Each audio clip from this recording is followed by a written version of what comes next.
NEET में आने वाला एक और इम्पोर्टेंट टॉपिक जो है आयनाइजेशन इंथैल्पी या आयनाइजेशन पोटेंशियल, आज उसे हम डिस्कस करेंगे। आप लोग जानते हैं कि एक एटम पॉजिटिवली चार्ज न्यूक्लियस और इस पॉजिटिवली चार्ज न्यूक्लियस के बाहर रिवॉल्व करने वाले इलेक्ट्रॉन से मिलकर के बना हुआ होता है। एटम का स्ट्रक्चर किस किस से मिलकर के बना हुआ होता है? एक पॉजिटिवली चार्ज न्यूक्लियस और इसके बाहर बाहर घूमने वाले इलेक्ट्रॉन्स। अब यहाँ पे समझने वाली बात है, positively charge nucleus negatively charge electrons के ऊपर एक फोर्स ऑफ अट्रैक्शन लगाता है। न्यूक्लियस इलेक्ट्रॉन के ऊपर एक फोर्स ऑफ अट्रैक्शन लगाता है। अब अगर मैं चाहूं कि इस इलेक्ट्रॉन को इस एटम से बाहर निकाल दिया जाए तो मुझे इस एटम को कुछ ना कुछ एनर्जी देनी पड़ेगी। जो एनर्जी मैं इस इलेक्ट्रॉन को दूंगा कि ताकि ये इलेक्ट्रॉन एटम से बाहर हो जाए, उसी एनर्जी को हम कहते हैं आयोनाइजेशन इंथैल्पी या आयोनाइजेशन पोटेंशियल। अगर मैं आयोनाइजेशन इंथैल्पी की डेफिनेशन की बात करूं तो मैं लिख सकता हूं minimum energy required to remove valence shell electron from isolated gaseous atom। मतलब वैलेंस शेल इलेक्ट्रॉन को कम से कम मैं कितनी एनर्जी दूं ताकि ये इलेक्ट्रॉन इस एटम से बाहर चला जाए। अब हमने यहाँ पर एक शर्त रखी है कि एटम आइसोलेटेड और गैसियस होना जरूरी है। अब सवाल ये आता है कि एटम का आइसोलेटेड या गैसियस होना क्यों जरूरी है? तो इसको हम समझते हैं। आइसोलेटेड का मतलब होता है अकेला, एटम अकेला होना जरूरी है, क्योंकि एटम जब बॉन्डेड स्टेट में होता है तो उसके ऊपर कई सारे फोर्स लग रहे होते हैं, जिनकी वजह से आयोनाइजेशन इंथैल्पी की वैल्यू एग्जैक्ट नहीं नाप सकते। तो अगर मुझे आयोनाइजेशन इंथैल्पी एग्जैक्ट पता करनी है तो मुझे एटम अकेला चाहिए। अब गैसियस क्यों लिया? गैसियस इसलिए लिया, आपको पता है जो एटम होते हैं, एटम जब सॉलिड स्टेट में होते हैं तो काफी पास पास होते हैं, लिक्विड स्टेट में होते हैं तो थोड़े दूर चले जाते हैं, और जब गैसियस स्टेट में होते हैं तो बहुत दूर चले जाते हैं। जब एटम पास का एटम बहुत दूर चला जाएगा तो मैं कह सकता हूं कि उसके ऊपर कोई फोर्स नहीं लग रहा होगा, वो दूर हो चुका होगा, इसीलिए हमने लिया गैसियस एटम। अगर मैं इस पूरी बात को अगर एक केमिकल इक्वेशन की फॉर्म में रिप्रेजेंट करना चाहूं तो मैं इस तरीके से कर सकता हूं। ये M ये कोई एक एटम है, आइसोलेटेड होना चाहिए, अकेला है, गैसियस होना चाहिए, गैसियस है। अब मुझे इस एटम को कुछ ना कुछ एनर्जी देनी पड़ेगी ताकि इलेक्ट्रॉन निकल जाए। वो एनर्जी होगी आयोनाइजेशन इंथैल्पी। तो मैं यहाँ लिखता हूँ आयोनाइजेशन इंथैल्पी। वो एनर्जी मैं इसे दूंगा और एक इलेक्ट्रॉन इस एटम से निकल जाएगा। जब इलेक्ट्रॉन निकल जाएगा तो मेरे पास बचेगा मोनोवेलेंट कैटायन और एक इलेक्ट्रॉन रिमूव हो जाएगा। ये आयोनाइजेशन इंथैल्पी को मैंने इक्वेशन की फॉर्म में रिप्रेजेंट करके दिखाया। अब ये जो मैंने आयोनाइजेशन इंथैल्पी दी है, इसकी अगर हम यूनिट की बात करें, अगर ये आयोनाइजेशन इंथैल्पी है तो इसकी यूनिट होगी किलो जूल पर मोल, और अगर ये आयोनाइजेशन पोटेंशियल है तो इसकी यूनिट होगी इलेक्ट्रॉन वोल्ट पर एटम। इतनी बातें हमें याद रखनी है। अब हम आगे बढ़ते हैं,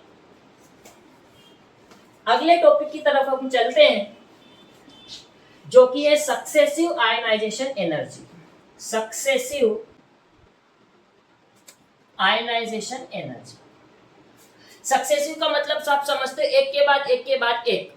जैसे अगर मैंने किसी एटम से एक इलेक्ट्रॉन निकाला, एक इलेक्ट्रॉन निकालने के बाद मैं दूसरा इलेक्ट्रॉन निकालना चाहूँ, तीसरा इलेक्ट्रॉन निकालना चाहूँ, तो उसमें कितनी एनर्जी लगेगी, उसे हम कहते हैं सक्सेसिव आयोनाइजेशन एनर्जीज। जैसे कि मैं आपको बताता हूँ फर्स्ट आयोनाइजेशन एनर्जी। सबसे पहले first ionization energy. First ionization energy को अगर मैं लिखूं तो फिर से वही एग्जांपल, अगर मेरे पास M ये आइसोलेटेड एटम है, गैसियस फॉर्म में है, ये आइसोलेटेड गैसियस एटम मेरे पास है, अगर मैं इसको मिनिमम कुछ एनर्जी देता हूं तो इससे एक इलेक्ट्रॉन चला जाएगा, वो कहलाएगी फर्स्ट आयोनाइजेशन एनर्जी। पहला इलेक्ट्रॉन निकालने के लिए जो एनर्जी मुझे देनी पड़ेगी वो कहलाएगी फर्स्ट आयनाइजेशन एनर्जी।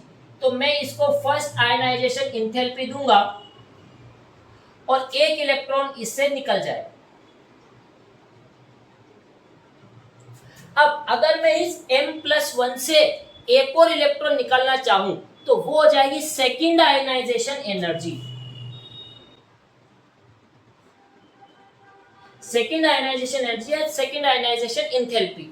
अगर मैं एक इलेक्ट्रॉन जो निकल चुका है M+1 से ही एक और इलेक्ट्रॉन निकालना चाहूं तो अब मुझे कुछ और एनर्जी देनी पड़ेगी। उसे मैं मान लेता हूं ΔH2 और एनर्जी दी और मैं यहां पर बन गया मेरे पास बाइवेलेंट केटायन M+2, एक इलेक्ट्रॉन और निकल। अब अगर मैं इस M+2 से एक इलेक्ट्रॉन और निकालना चाहूं तो जो मुझे एनर्जी देनी पड़ेगी वो एनर्जी कहलाएगी थर्ड आयनाइजेशन एनर्जी।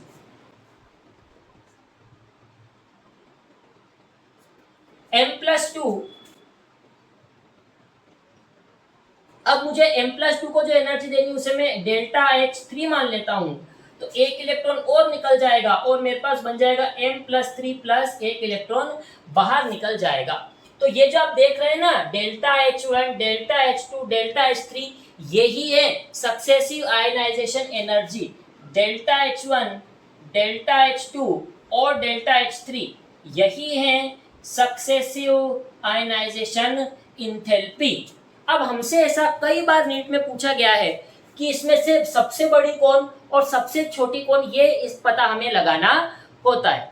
तो इसको कैसे पता लगाएं, इसको एक बार ध्यान से देखिए। जब मेरे पास न्यूट्रल एटम था, न्यूट्रल एटम को मैंने कुछ एनर्जी दी और एक इलेक्ट्रॉन निकल गया। मान लेते हैं न्यूट्रल एटम में 10 प्रोटॉन और 10 इलेक्ट्रॉन थे।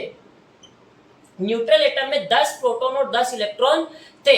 जब मैंने पहली आयनाइजेशन एनर्जी दी तो एक इलेक्ट्रॉन कम हो गया, एक इलेक्ट्रॉन कम हो गया। तो M+1 में 10 प्रोटॉन है और 9 इलेक्ट्रॉन है। ये दो केस, दोनों को ध्यान से देखिए।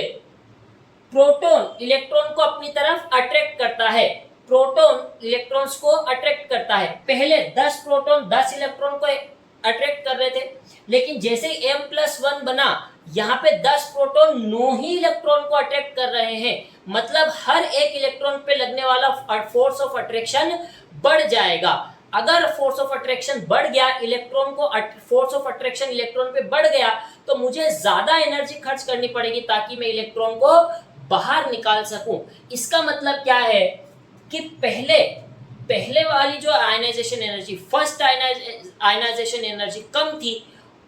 जब +1 हो गया तब इलेक्ट्रॉन कम हो गए, प्रोटॉन ज्यादा हो गए।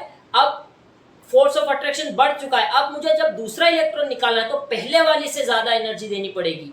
सेम होगा थर्ड और सेकेंड आयनाइजेशन एनर्जी में। जब आप 2 इलेक्ट्रॉन निकाल चुके होंगे तो प्रोटॉन 10 है और इलेक्ट्रॉन 8 ही रह गए होंगे, तो फोर्स ऑफ अट्रैक्शन और बढ़ चुका है।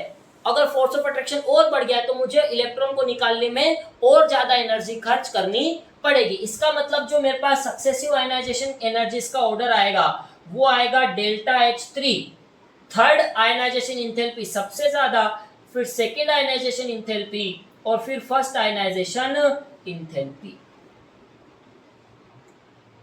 कई बार ये एग्जाम में पूछ लिया जाता है। अब हम आगे बढ़ते हैं।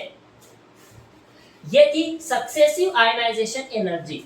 सक्सेसिव आयनाइजेशन एनर्जी मतलब एक के बाद एक इलेक्ट्रॉन निकालने के लिए जो हमें एनर्जी देनी पड़ती है वो कहलाती है सक्सेसिव आयनाइजेशन एनर्जी। हमने आयनाइजेशन एनर्जी की डेफिनेशन पे बात की, हमने आयनाइजेशन एनर्जी का रिप्रेजेंटेशन देखा, हमने आयनाइजेशन एनर्जी की यूनिट्स देखी और फिर सक्सेसिव आयनाइजेशन एनर्जीज देखी, उनका ऑर्डर देखा।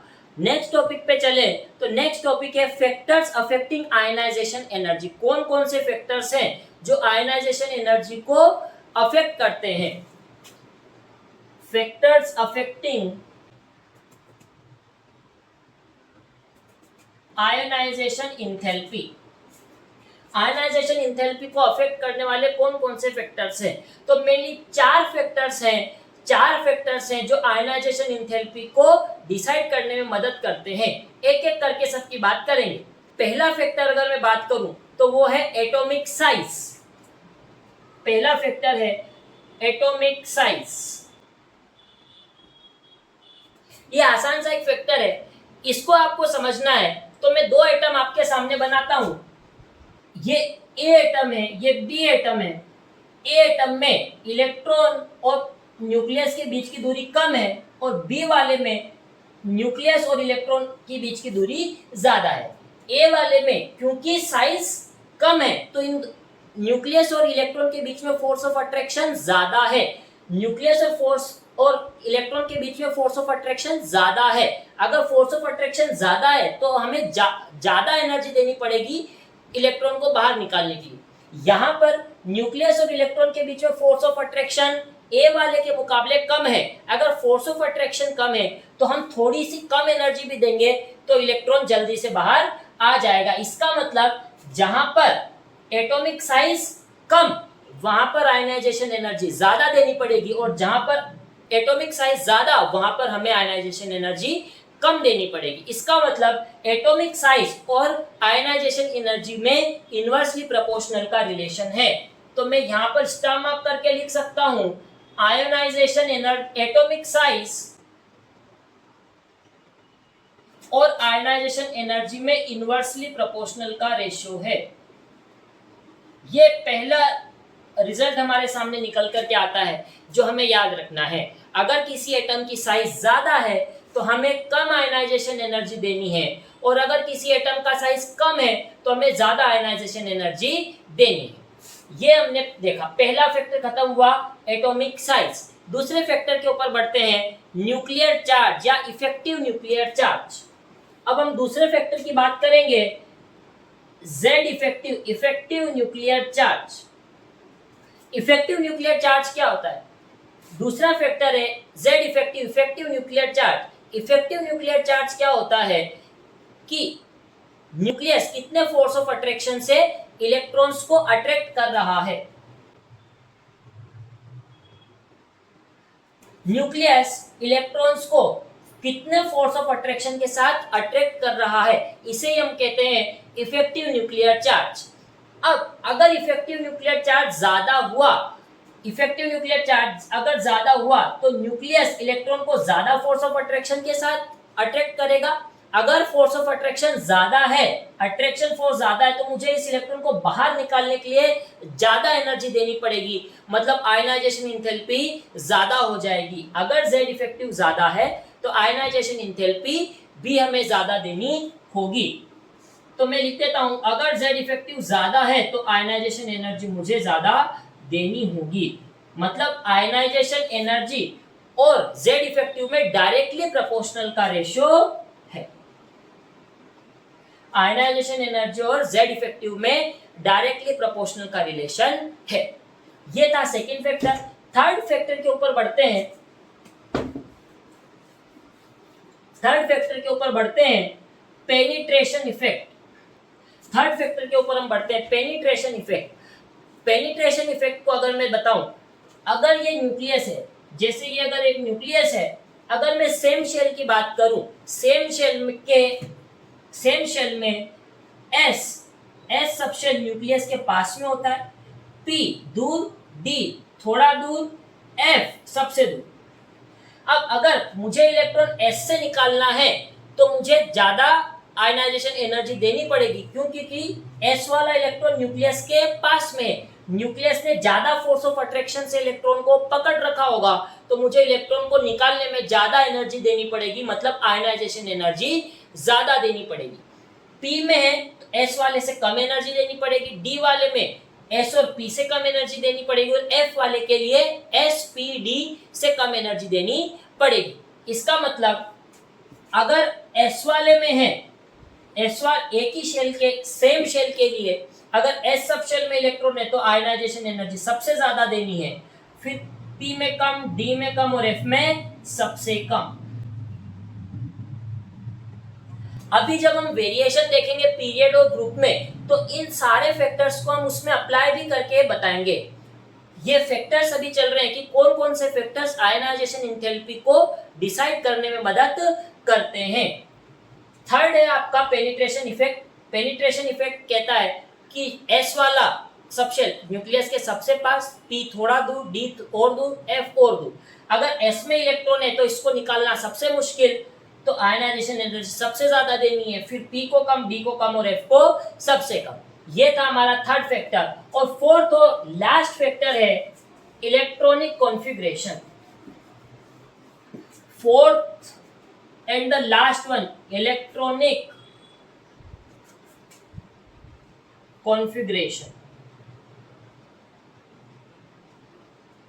फोर्थ फैक्टर है इलेक्ट्रॉनिक कॉन्फ़िगरेशन। आपको पता है इलेक्ट्रॉनिक कॉन्फ़िगरेशन अगर हाफ फील्ड या फुल फील्ड इलेक्ट्रॉनिक कॉन्फ़िगरेशन होती है तो वो स्टेबल होती है, ये सभी को पता है। अगर हाफ फील्ड या फुल फील्ड इलेक्ट्रॉनिक कॉन्फ़िगरेशन है तो वो ज्यादा स्टेबल होती है। अब इसका आयनाइजेशन पोटेंशियल से या आयनाइजेशन इंथैल्पी से क्या लेना देना, तो वो मैं आपको बताता हूं। एग्जांपल लेते हैं, जैसे फॉस्फोरस और सल्फर। अगर फॉस्फोरस की इलेक्ट्रॉनिक कॉन्फ़िगरेशन लिखूं तो ये होगी नियोन 3s2 3p3, ये होगी नियोन 3s2 3p4। अब आपको पता है p सबशेल में 6 इलेक्ट्रॉन आते हैं, p सबशेल में 6 इलेक्ट्रॉन आते हैं। तो अगर p सबशेल में 6 इलेक्ट्रॉन है तो वो फुल फील्ड है, और अगर 3 इलेक्ट्रॉन है तो वो हाफ फील्ड है। फुल फील्ड और half field electronic configuration other दूसरे इलेक्ट्रॉनिक कॉन्फ़िगरेशन से ज्यादा स्टेबल होते हैं। अब यहाँ देखिए 3p3, p में 6 आ सकते हैं, अभी 3 है, मतलब ये हाफ फील्ड कॉन्फ़िगरेशन है, ये हाफ फील्ड कॉन्फ़िगरेशन है। और सल्फर को देखिए 3p4, ये ना तो फुल फील्ड है ना हाफ फील्ड है, मतलब ये कम स्टेबल है, ये ज्यादा स्टेबल है। अब अगर मुझे एक तो मैं स्टेबल वाले एटम से इलेक्ट्रॉन निकाल रहा हूं, एक स्टेबल वाले सबशेल से इलेक्ट्रॉन निकाल रहा हूं, और एक कम स्टेबल वाले सबशेल से इलेक्ट्रॉन निकाल रहा हूं, तो स्टेबल वाला सबशेल कभी नहीं चाहेगा कि मैं एक इलेक्ट्रॉन निकाल करके 3p2 में चला जाऊं और अनस्टेबल हो जाऊं। ये हाफ फील्ड स्टेबल है, एक इलेक्ट्रॉन निकाल करके कभी नहीं चाहेगा कि मैं अनस्टेबल हो जाऊं। और ये तो पहले से ही कम स्टेबल है, इससे इलेक्ट्रॉन निकालना ज्यादा आसान होगा, इससे इलेक्ट्रॉन निकालना मुश्किल होगा। तो अगर इसमें ज्यादा एनर्जी देनी पड़ेगी, मतलब इसका आयनाइजेशन एनर्जी ज्यादा और इसकी आयनाइजेशन एनर्जी कम, तो हाफ फील्ड वाले जो होते हैं वो ज्यादा स्टेबल होते हैं, और जो चीज ज्यादा स्टेबल है वो इलेक्ट्रॉन देना नहीं चाहेगी। तो अगर मुझे जबरदस्ती इलेक्ट्रॉन निकालना है तो मुझे कुछ ना कुछ एनर्जी एक्स्ट्रा देनी होगी। तो ये था इलेक्ट्रॉनिक कॉन्फ़िगरेशन की आयनाइजेशन एनर्जी हाफ फील्ड और फुल फील्ड, हाफ फील्ड और फुल फील्ड की आयनाइजेशन एनर्जी ज्यादा होगी अदर कॉन्फ़िगरेशन से। दूसरे कॉन्फ़िगरेशन से हाफ फील्ड और फुल फील्ड सबशेल्स की आयनाइजेशन एनर्जी ज्यादा होगी। ये थे फैक्टर्स अफेक्टिंग आयनाइजेशन एनर्जी। अब हम इन फैक्टर